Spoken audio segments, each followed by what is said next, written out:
Drilling fluids are used to perform the following 6 functions: to stabilize the well bore while controlling subsurface pressure, to suspend drilled particles and transport them to the surface, to cool and lubricate the bit and drill string, to assist in formation evaluation while minimizing formation damage, to assist in supporting the suspended drill string, and to transmit hydraulic horsepower to the bit.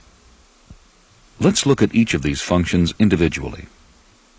The normal fluid pressure gradient of the Earth is about 0.465 psi per foot of depth, which is equivalent to a column of fluid weighing about 8.9 pounds per gallon.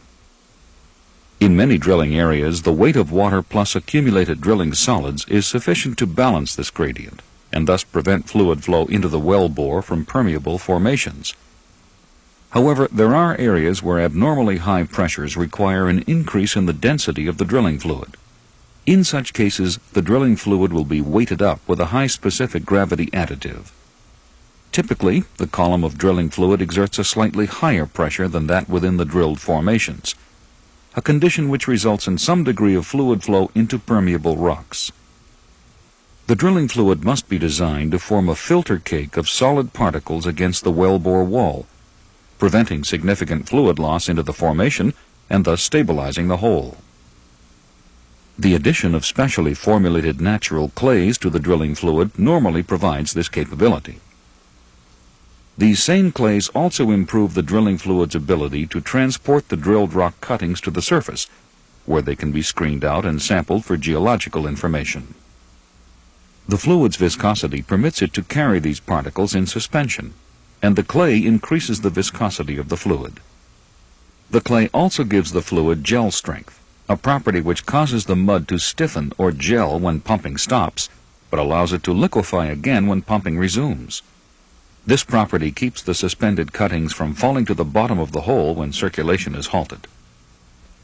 With subsurface temperatures in the hundreds of degrees Fahrenheit and enormous pressures being applied at the drill bit's face, the need to cool the rotating surfaces of the bit's components becomes important.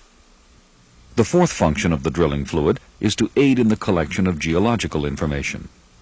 The most obvious manner in which this is accomplished is by the transport of cuttings to the surface. By calculating the depth at which these cuttings were drilled, a lithological log of the hole can be developed. Coupled with detection of formation fluids in the returning mud, this information is the first glimpse of the subsurface available to the geologist.